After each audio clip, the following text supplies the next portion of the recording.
I'm joined today by Richard Heinberg, who's Senior Fellow of the Post-Carbon Institute, also author of 12 books, most recently, Afterburn, Society Beyond Fossil Fuels. And I found the book so interesting because we talk sometimes abstractly about how we have the technology to move beyond fossil fuels now, but we're not always getting the analysis of, can we really do that? What would it actually take to fully transition our society off of fossil fuels? And as you write, it's not necessarily the easiest thing, is it? Right. Well, it's going to be an enormous challenge. First of all, it is inevitable and it's necessary if we're going to deal with climate change and the fact of the declining quality of the fossil fuels that we're still able to get out of the ground. The transition to renewable energy is necessary and inevitable, but it ain't going to be easy. The problem is that these energy sources, solar and wind, provide different kinds of energy from what we're accustomed to using.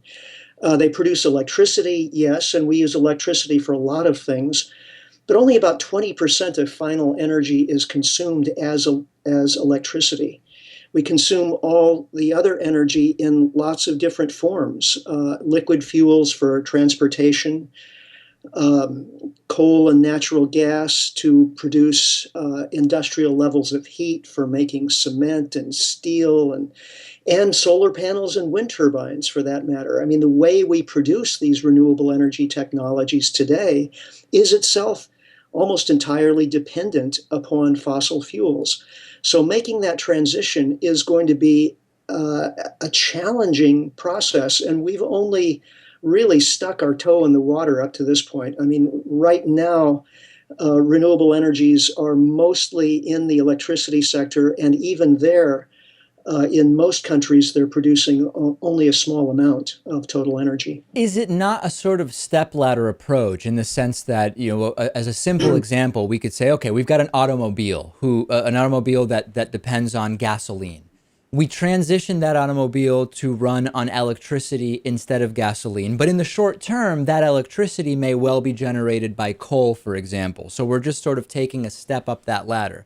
The next step, of course, would be to get that electricity from a renewable source. And it seems that this is where you're sort of pointing out we're going to run up against the first challenge, which is that that next step. How do we get off of generating that alternative energy? How do we produce the solar panels, for example, without still using fossil fuels? Is that a sort of analogy to what you're saying?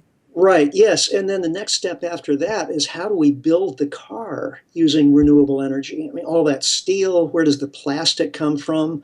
The tires, currently, the synthetic rubber that is used to make tires is made out of oil.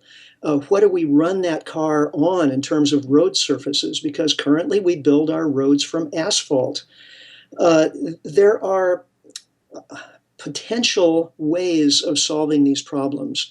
We can produce industrial heat using electricity, which could be made from solar panels and wind turbines. But currently, doing it that way would cost about 3 times as much. So the glass, the steel, the cement, the asphalt, all of these basic industrial materials are likely to be much more expensive in an all renewable energy world. So this sort of ties into the other issue you've written about, which is connected to something we've been discussing, which is that you argue that broadly speaking, this sort of status quo, globalized consumer society dependent on fossil fuels, as you've just described, is not really sustainable long term anyway. Talk about that a little bit. Well, we extract all kinds of materials from the Earth's crust, and we use fossil fuels to do that. Of course, fossil fuels are some of the materials that we extract, but also minerals and metals of all kinds. And, if you think about it, even for a few seconds, this is inherently an unsustainable enterprise.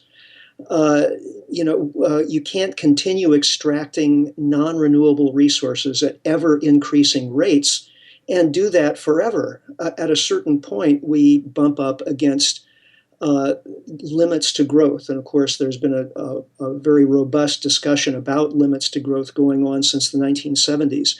it appears that we are, in fact, hitting those limits to growth this century. And we're doing it in all kinds of ways, in energy terms with depleting fossil fuels and with the problems we've just been talking about with regard to the replacements for fossil fuels, with regard to water, with regard to metals and other non-renewable materials that we extract from the earth, with regard to biodiversity. Really, the only solution from a long-term standpoint to all of these problems is to reduce the scale of the human enterprise within the overall ecosystem. And we haven't been willing to talk about that up to this point. It's all been about growth, growing human numbers and growing per capita human consumption. Well, you can do that for a while, but ultimately we do live on a finite planet. And it's about time we opened the discussion about, how big an enterprise can we make this, the human enterprise, within the limits that are out there.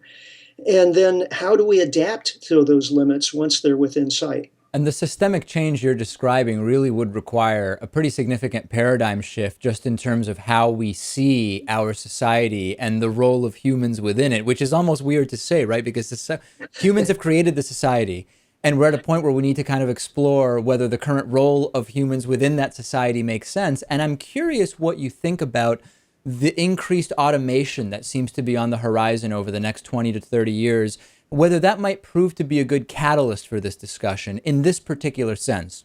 Often when we talk about autonomous vehicles and the impact that that could have on transportation and on so many industries, the reflexive reaction is it's going to kill jobs, period. And then when I say, well, historically, the argument that jobs will disappear has never held back technological progress. So let's for a second assume the progress will happen. Maybe we need to be revisiting whether this idea of work for a living, period, that exists in human society is the most logical path forward, because technology will lead to more automation. And I'm curious whether you think that may serve as a good jumping off point to re-examine the sort of place of humans within society.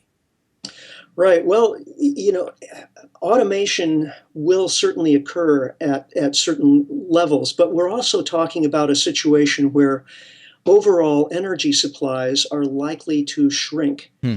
And that means that we're going to have to replace that energy with something. And in many cases, I think it's going to be human labor.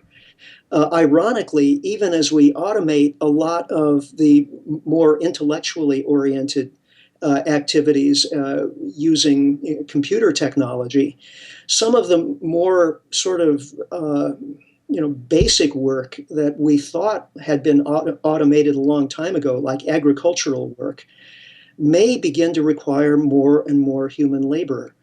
And in some ways, that may not be a bad thing. We need things for people to do, obviously, but also as we distance ourselves from the natural world using automation, we extract ourselves from the only context that really matters, which is the context of the global ecosystem. And we stop thinking like an ecosystem and we start thinking like automatons. And that can be a kind of deadly thing if it's carried to its extreme. So more people growing more food locally is, I think, one of the features of an all renewable society, and that's almost unquestionably our future. In the last bit of time we have left, I'd be curious to hear from you if we want to be proactive about this rather than just react to possibly diminishing energy resources or whatever reactive sort of path we want to take. You mentioned the growth of local food, the cultivation of local food. What other proactive things can we do? Well, we're going to have to start rethinking all the ways that we use energy. And for example, we've been talking about metals and minerals. Well, we're going to have to recycle almost all the materials that we're using much more thoroughly than we currently are. And of course, the electricity sector, which is fairly obvious, increasing the scope of renewable energy within the electricity sector as quickly as possible. Transportation is going to be one of the more difficult sectors to transition, and so we're going to have to start thinking about a less mobile future. What does it mean when it's just not so easily affordable to hop on an airplane and travel from one continent to another? Shipping, again, it's going to be a difficult transition. So, localizing, basically, what we're talking about is relocalizing economies, turning globalization on its head, and learning how to live with a lot less. All right. Certainly, a lot of people do not like the sound of that. Living with less is never one of the corporate media narratives around the future. It just doesn't seem to play too well with all of the advertisers and all of the players that are Right. influencing the news we get, does it? You're right. Well, I just came back from Greece. Spent about 15 days in Athens and other places in Greece, and folks there are learning to live with less, Hmm. and it's not always easy, but in many ways, I think Greece is the future of the rest of industrial society. There is sort of the canary in the coal mine. So we should be wishing those folks well in their transition and also learning from them as they adapt to life with less energy and less stuff. All right. The book is Afterburn: Society Beyond Fossil Fuels. We've been speaking with Richard Heinberg, who's a senior fellow of the Post Carbon Institute. Thanks so much for joining me. It's been a pleasure, David. Thank you.